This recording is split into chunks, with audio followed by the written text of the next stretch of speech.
na casa Dallas il faut kunande image zawo Ama Fabriciano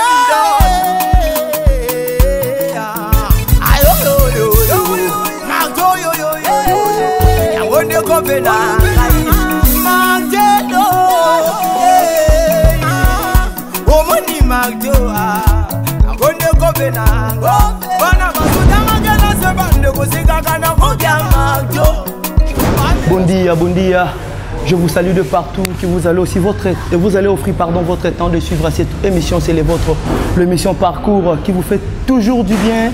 Aujourd'hui, nous y sommes ici grâce à Yaba Maman Ndebisopé Tozala Malamu. Et la raison pour laquelle on a pris une très belle décision de parler avec l'une des stars. Moi, j'ai toujours le temps de dire ou de vous informer que Aza Étoile, donc Atabo Memi Nasuka Mboka, Azalara toujours Nixon Bonani et je te salue Pablo Kini, mon vieux Pablo Kini, Johnny Batoué, je fais l'effort par rapport à votre demande avec la grande équipe de Casa Dallas Sport TV et dans cette émission Parcours, on va recevoir la star. Laissez-moi vous dire la star, c'est par ici que vous allez comprendre le parcours. Je prends déjà le temps de vous annoncer le nom de mon invité ou de mon interlocuteur que je veux parler avec lui, c'est Selika Lalion. Selika Lalion qui fait la vérité de la rumba sur tout le paramètre. La force de la rumba, une grande dame qui est bénie. Elle a la musique dans les sens. Si vous vous en doutez, c'est par ici que vous allez comprendre aussi la réalité du live. Elle va s'exprimer, elle va aussi exposer son travail, le savoir-faire qu'elle a dans les sangs. La raison pour laquelle derrière moi vous retrouvez l'affiche qui est là, c'est pour le 12 mars. Banda Supra Musique, nouvelle formule. On peut ça toujours sans si y a bonne musique na bango. Venez nombreux, vous allez déjà dans 4 invitations. On a plaqué à Dunana les 12. Ne zappez pas, ne fouillez pas, ne manquez pas parce que vous allez rater. C'est ici que vous allez être très bien accueillis et vous aurez aussi le temps de soigner vos oreilles par rapport à la bonne musique de Selika Lalion avec son groupe Banda Supra Musique le 12 chez le boss Onyx Placa Dunana. Voilà, j'ai énormément plaisir, Steve Congolo, de me voir ensemble avec Selika Lalion que je vais déjà la recevoir, qu'on puisse parler. Il y a tellement beaucoup à dire, à boire et à manger. Je suis l'église au milieu du village et je fais juste le travail pour satisfaire mourir émission au parcours au Balingaka. Demande Nabino Loko les Alaki Bongo directeur Amadé. Je prends déjà le temps de recevoir Selika Lalion. Elle est là, vous pouvez venir Selika. Bayo Balingaka yo, consommer dans 4 émissions parcours. Salut Lalion. Salut. Enchanté. Merci. Ah, tendance.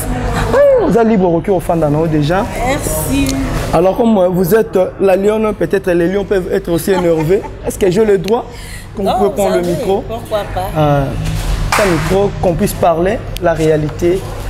C'est par ici, on va parler juste de la professionnalisme. Donc dans sa vie professionnelle, qu'on va plus au marteler, on n'est pas là juste pour toucher aussi le vie privée. Chacun de nous, des bastards, c'est le cas Sali. Salut.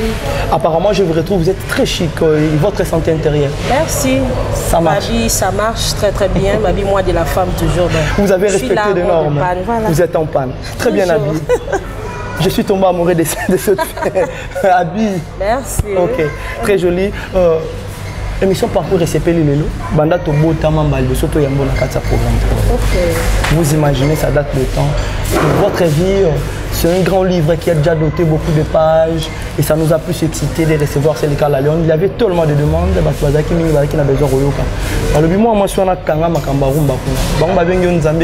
Ça pourrait créer aussi des problèmes, Selika. Ah bon? Mais est-ce que réellement vous êtes conscient que vous êtes voilà,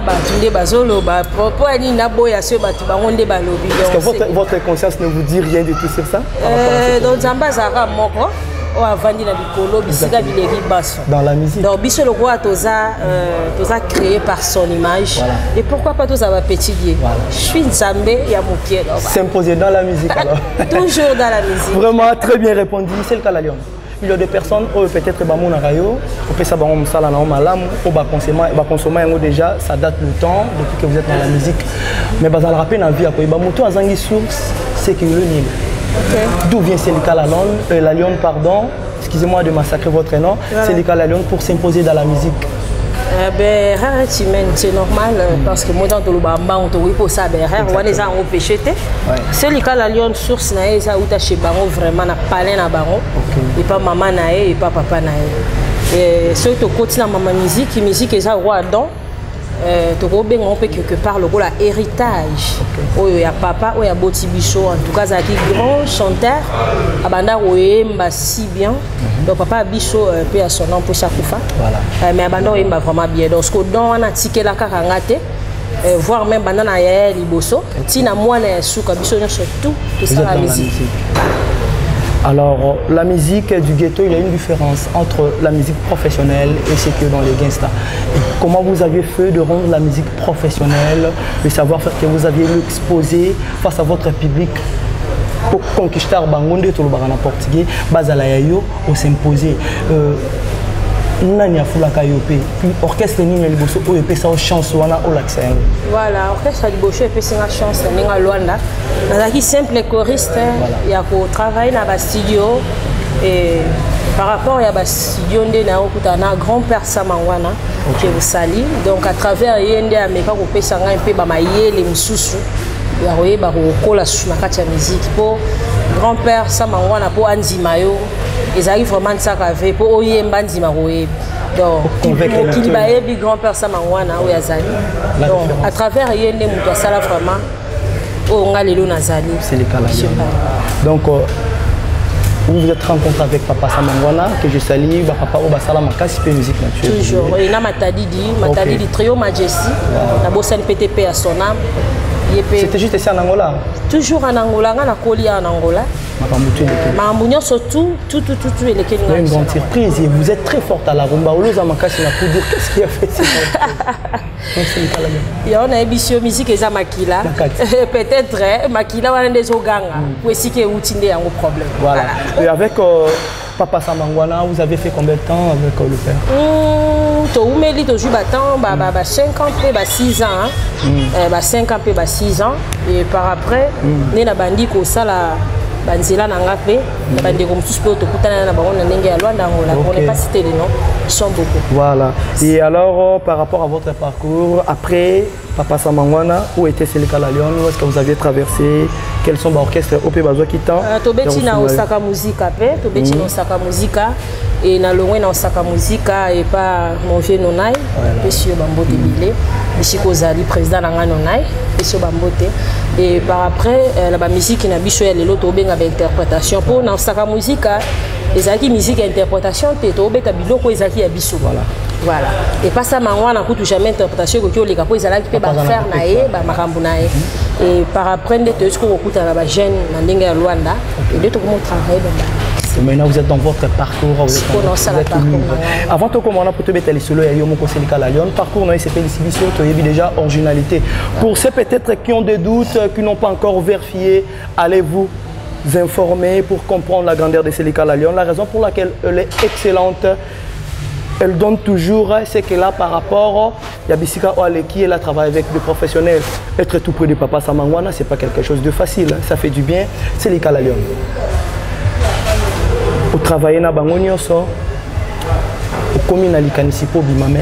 Ndenge ozalaka lelo oyo na bisikone sur l'équipe et biso na musique tant on dirait moi tendance c'est comme ndenge mo robot.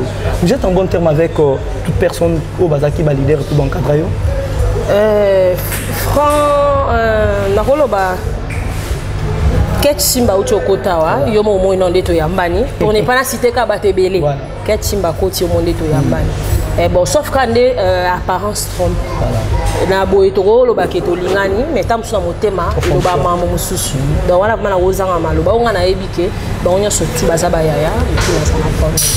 Merci beaucoup pour le parcours que vous aviez offert. Alors Selika La Lyon Banda Supreme, musique, nouvelle formule. C'est qu'il y avait aussi l'ancienne formule. Quelle a été l'ancienne formule pour être nouvelle formule? Ancienne formule, les acquis par rapport au Sangana qui n'a pas porté le bar le rôle à Toa. Tout Sangana qui le rôle à Toa. Et tant que tu comprends les normes à m'amener qui n'a bande comme légalisé. Il faut que tous en a mutuwa robenganga le rôle leader. Oh et ça le rôle empresa. Donc c'est qu'il faut ça na travailleur effectif dans le mouvement. Et tant que tu as un membre effectif au Tikalaki, par rapport à tu changer comme il y a nouvelle formule.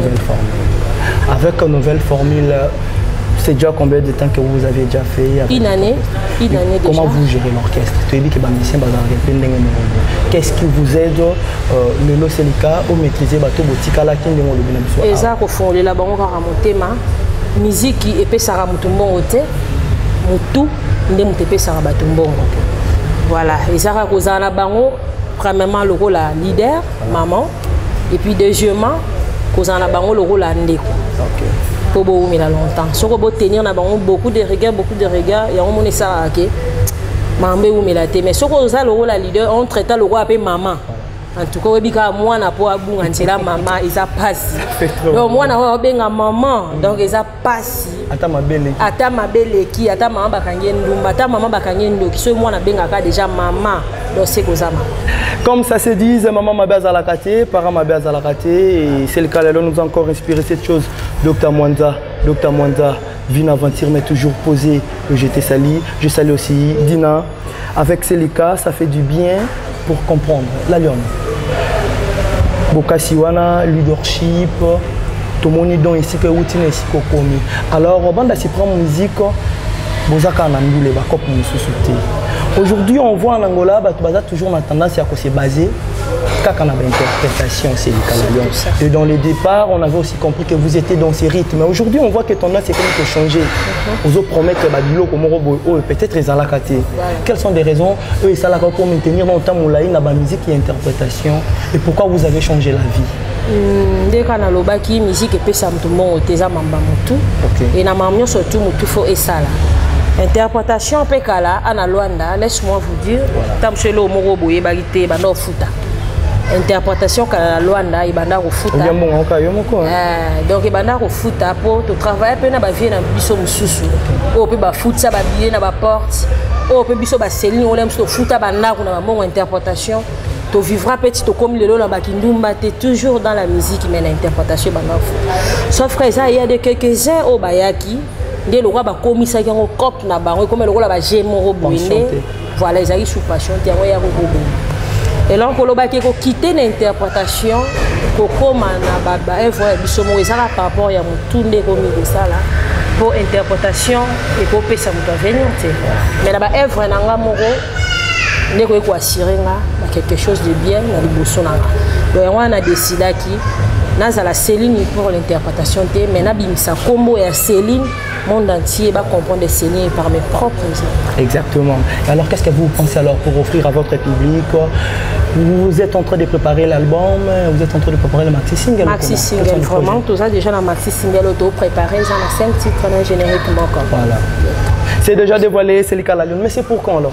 Est-ce qu'on peut aussi en savoir la date? Bon, on est à secret pour le battre pour le battre à Miss.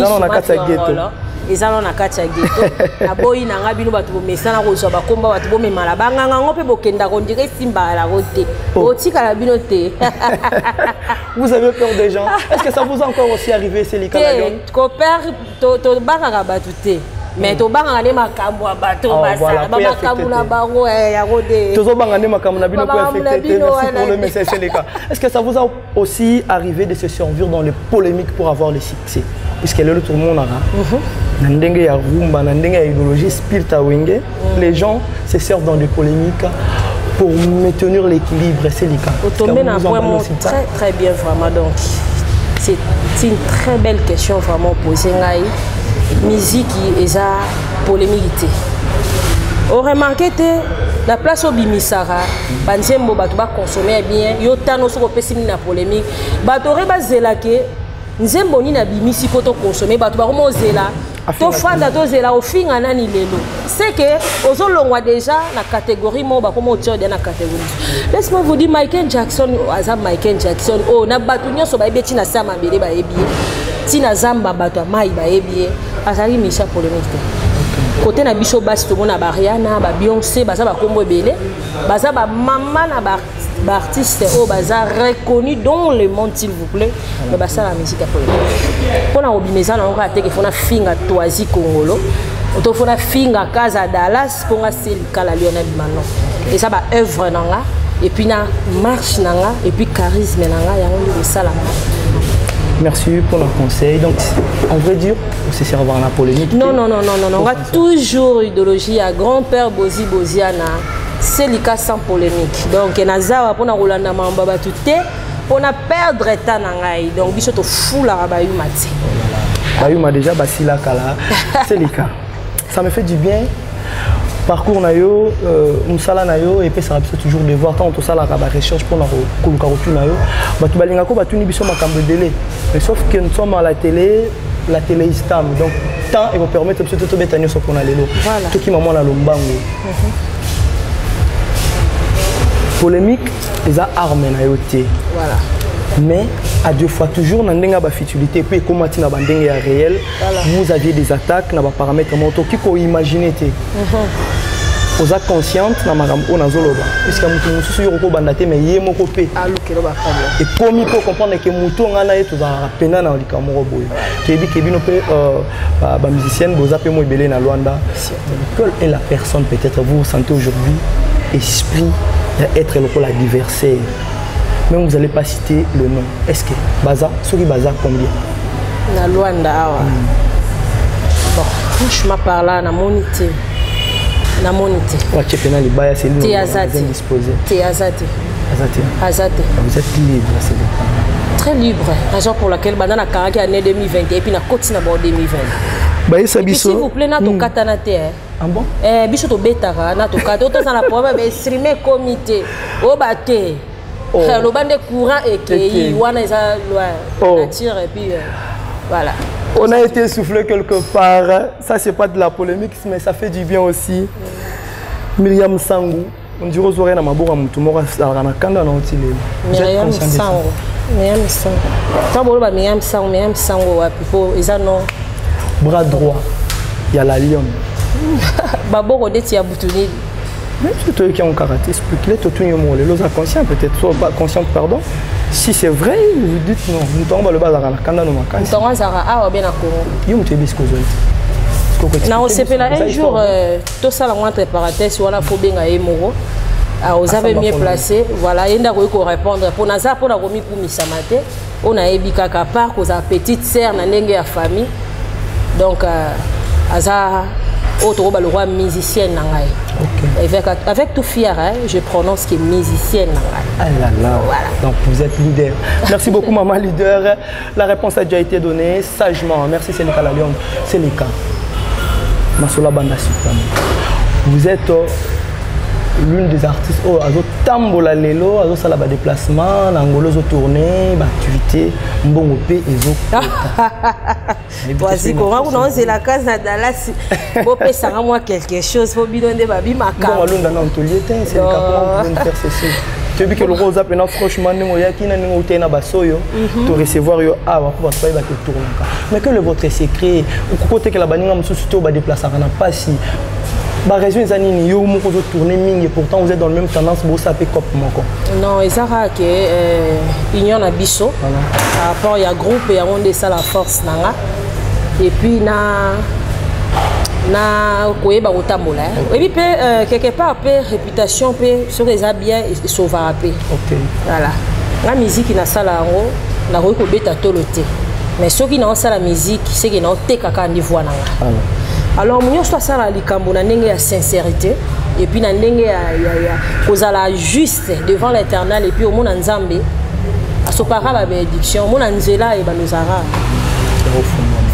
rien du tout. Est-ce qu'à part la musique vous avez encore d'autres activités que Sénéca la Lyon se servent pour vivre ou garantir votre vie? Ouais, naza esthéticienne. Voilà. Naza esthéticienne. Donc nous avons cassé na maman tellement basuki bani donc on a pena cop nangai. Les intelligents ont toujours envie de nous dire on ne pourrait pas servir de maître à la fois. Si, mais c'est le cas la Lyon. Est-ce que la musique n'engage pas na tourner comment on ça la répondre au kabolata na yo au servir pour mon sala en tant qu'esthéticienne? musique inde na lobaki na ucho lobango quelque part na bi musique epesa mutu mbongo te et mutunde mutu epesa mutu mbongo atoro ça la musique et ni koloba te ke cassé yo ba faire msoko ça donc on a sert na biso Marie Missa mpe à son âme azali grande chanteuse Missa munene reconnue na Congo démocratique mais azali carrière. OK. Donc li koloba te par exemple personne avant na ngana ndako lundi mo boy na bimi na ngate seke na o sala musala oyo nga peta msuna tangeli mais tant ma musique epesa mi le roi il faut ça l'émission avec Toisi Congolo donc c'est que carrément phonatique na na o sala pe musala. Chaque chose à son temps, Selika La Lionne essaie toujours de nous expliquer sa professionnalisme et surtout le paramètre. Et pourquoi pas aussi, je prends le temps de saluer Stella Kandi, je te salue Moualem Hassan, haute tension. Et aujourd'hui, je prends le courage de dire que haute tension, ce n'est pas suffisant. Vous êtes poutune par rapport à la force que vous démontrez, à la connaissance que vous aviez. Selika La Lionne. Nous allons aussi la rater, vous êtes vraiment... et balé on a évité possible. La personne qui vous a inspiré aujourd'hui, c'est le cas La Lionne, autre koloba idole na yo na musique, c'est qui? C'était Mukangi la déesse. Vous avez de mêmes apparences. Voilà. Même grand-père Bozi Paloba na bon Mukangi la déesse vraiment. Nando c'est peane mbeli ya serwana tellement. Et puis là t'es né. Moi on a ba showing dans ma boute. Moi je pensais que vous en faisiez partie de la même famille. Non. Donc même na ba show na so tali ba image na za ami trop na ba bouti ba nini donc Mukangi la déesse vraiment. Et c'est la raison pour laquelle que le grand-père Benz Boziana vous a attiré tout près de lui, quoi si c'est moi souci à l'entour. Non, et ça pour la beauté. La collaboration avec grand-père Benz Boziana. Qu'est-ce que vous aviez fait, comment vous aviez fait pour se rencontrer? Bossala et Logwamala Mbongo. Et apporter là au Pénini. En tout cas, na CV nanga et bakselinga vraiment et belé. Et puis chance nanga na robé on chance mais ça quoi grâce nzamba salanga. Na kuta na trop na ba grand pour ce Nathalie Pako ba sama ngwana matadi Mario ba vie luchana mobulu to solo ka ba vie na biso ba tedi à Radio Nationale Angola et puis les lots za ba kofio lo vidéo pour nzamba ça salanga pe de grâce ya kuta na vers moi mais comme si sur le bela mamba kofio lo vidéo entre parenthèses et les lots grand-père Bozi na ba image ils ont les canaux vocal on a sali ya oyo motoninye obimela wapie yotonda humanisme donc salinga bien ezo bakisa na ba CV nanga donc un plus par rapport à CV nanga pour ezansa kave ko travailler na ba doka ba grand-père Bozi na wana donc egoza ba ngolu moko ko tapeka panza mistotali donc en tout cas salinga vraiment bien et puis et ça na ba blog ebelo ngamora selina na comprendre ma musique au pécolissin en tout cas, belé. C'est le cas là. Vous continuez toujours Coco là. Mais une trop belle information par rapport à vous, que vous êtes dedans. C'est-à-dire quoi? Vous êtes dans la musique et précisément pas n'importe quelle musique, la rumba. Quand la rumba a été adoptée à l'UNESCO, quelle information? Quelle a été la réaction de Selika? Quel est le sentiment que vous aviez sur cette information? Sentiment, nazaki nango. Mingi ba koma eko kimango e koma ki oto sala trap rumba e koma ki oto sala ba rap oto sala ba boy to zong sa ba boy do ba koma eko bunga idéologie donc idéologie yango nde muto sala ba tu de to ba to bossa na beaucoup côté alors tant que formation wana e komelenga na matoi pona nga vraiment tout ça l'air bien donc ça le roi ne ba la français tant to ba tanga do revenons à notre monton voilà donc ça l'air vraiment bien et ça l'air bien mais jusqu'à présent je continue toujours ça bien donc nazo banga cité na bi ke na koyemba lingala na za à l'aise pona ebi ke na ko beta rumba et de kota partout donc et puis ça aujourd'hui, on pourrait dire la rumba est devenue business par rapport à cet avantage. On a différents arts au Basala. Mais le seul cas La Lionne, au municipal, on a un sentiment positif par rapport à l'information. Alors, Nandeng pour se servir à la rumba. Est-ce qu'aujourd'hui c'est le cas? Si vous êtes consciente, et bien que la vérité moi les locaux ont avantage voilà intérêt dans les amis. Bon, na rolo bela sur intérêt oui, ça bien, mais sauf que nga nga parcours à musique on sala na ozalaka basé te na fanda vraiment na rumba. Si on a bel intérêt sur la rumba, c'est qu'il y a un rythme sous c'est qu'il y a un intérêt. On est là juste sur la rumba, après on va parler de ça. Papa y a non pour la mona mayala mon solo déjà zaka kaboye. Na ebike balasima to reçoit bien temps pour développer moi et surtout au pesa moi de la femme. Na ebike tina suka que je vraiment temps pour développer ngo quand on retrouve ça biso. Donc ils appellent moi ba maman. C'est le cas la Lyon. Nous ça dans quand mutu écouter la carrière. Qu'est-ce que vous pouvez dire, vous pouvez lancer comme message na ba maman nyonso. C'est important pour moi si ya bongisa apparence en général et son hygiène. Un corps propre valant mieux que tous les superflus extravagants. Myriam Nsangwe. Donc, Babi, félicitations. Merci. Ça m'a fait du bien. Le lobby est important pour la basi, surtout ma maman. Babong sa apparence au babi. Donc, on va apparence en général. Les aratés, basio bachaka manzara milai, basio bachaka basil. L'humanisme. L'humanisme, donc voilà, les mots qui conviennent c'est l'humanisme. Donc c'est très important. Bongi sanandaku, bongi sabisika wapoyo chaka mutuna. Opoya ba fille susu. Omone ndi banda boy propre. Mais comme sika la lara ndenge modo. Okoko ta tétoisie na ndenge na yebeli olingi la propreté, okoko chata zolo te pour regretter. Donc il est temps ba maman oboza ya bakidiba bola muka. Propreté zalaka na nzoto te, même partout bisika bofandi bisika rolala nela mbeli na yo na cuisine na yo. Donc conseil comme maman na kopesa bino et ya wana mwana mwasi aza mutakanga liputa na tolo taganga ya mira et non. Et puis moi ça aza muta brosa na balabala te s'il vous plaît. Et mwana mwasi aza mutu oyo apesaka image par rapport à mon donc moi ça c'est lumière du monde. Donc ça est exemplaire partout au yo fandi na mobile na yo na ba voisin ainsi de suite et ça la bien. Merci beaucoup Selika la Lyon, ça c'est une très belle conseil pour vous les femmes. Moi aussi j'en profite à ça de dire que ça c'est une école en profiter puisque la vie nous enseigne chaque jour. Comme la vie est une école, en profiter dans ces très belles conseils de Selika la Lyon pour être une dame. Soignez toujours votre humanisme, votre façon d'être. La propriété, Bobongisa Kati, Libanda DG Monana. Donc c'est par là, Pepe Ndombe Mogrosso, et pourquoi pas aussi à mon vieux Gianni Batouessé. Et je vous salue, continuez toujours à éduquer, encadrer les femmes. Pour le lobby, tout ça bien. Le moi bango, moi bino Selika la Lyon, tant que moi si le 8 mars. Où serons-nous avec Selika la Lyon? Ah oui, le 8 mars, nous avons la plaque du Bobo. La plaque du Bobo, c'est à Vokumbi, na place à 14, na rue à Doge. Et tu as 15h jusqu'à 19h. Et si on a le Rwanda, chez Nicole Nangalou, de 19h jusqu'à 0h, 1h. Le concert est au Katana. Donc, mon année, on a commis Kabolate. Donc, côté bapesi caché, côté caché, na bigane na balancer on peut alors, on ramène toutes les 12 pour un rendez-vous. Voilà, il y a un il y a biso moko, ba maman ya kilo, il y a un les 12. Ah, on a plaque na Chenix yendelo. Et plus concours, to ça la concours, to ça la ezake. Maman oyo kangali puta na bien.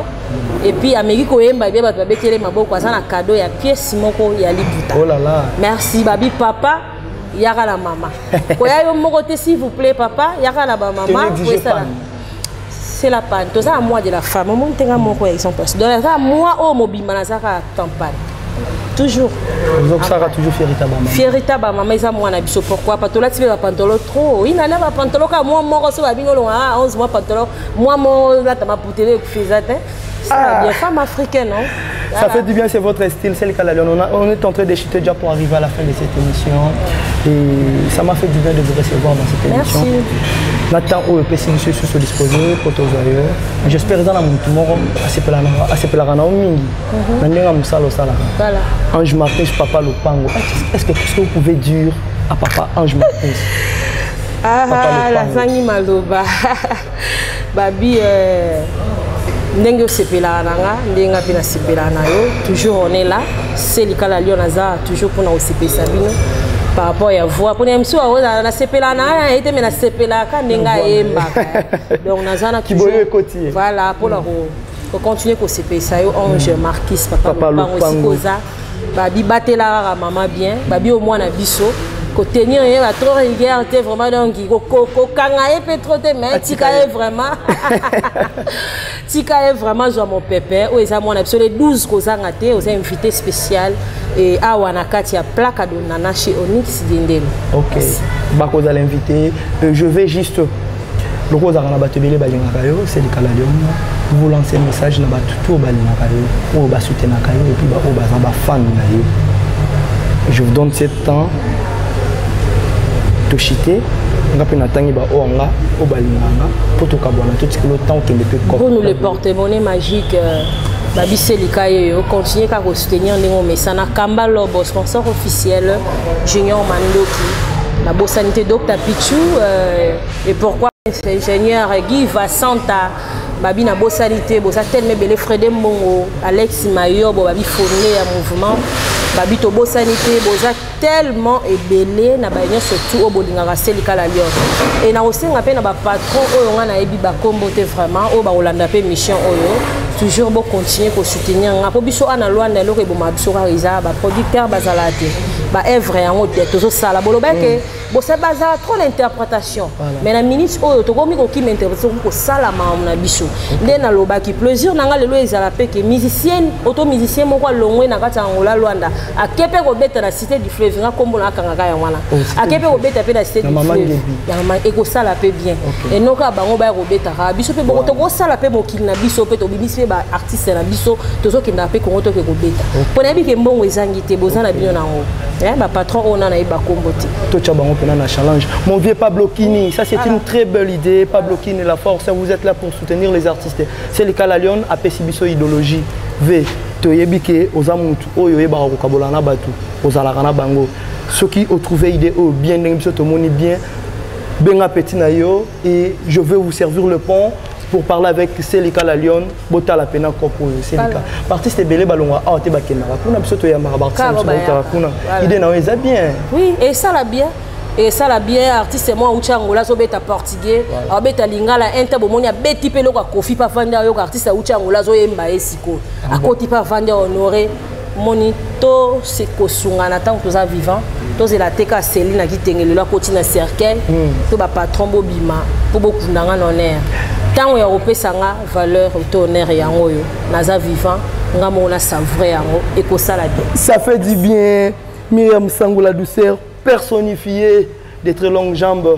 Moi et maman Agnès, je vous salue Myriam, plein de bonnes choses à vous. Nous avons battu là toujours Nengezalaka. C'est le Calalion. J'espère qu'on est arrivé pratiquement à la fin. On a la ligne au Loba, on a la Soukisama. Malobesili Maloba ya Olobezali, so ngongande et so permettre. Je salue tout le monde, je salue tout le monde. Merci beaucoup Selika la Lyon par rapport à ce que vous aviez donné comme le temps. Babi Arlette Mayala, moi de la femme Fatou Abba, c'est Nassinte la Mouteba.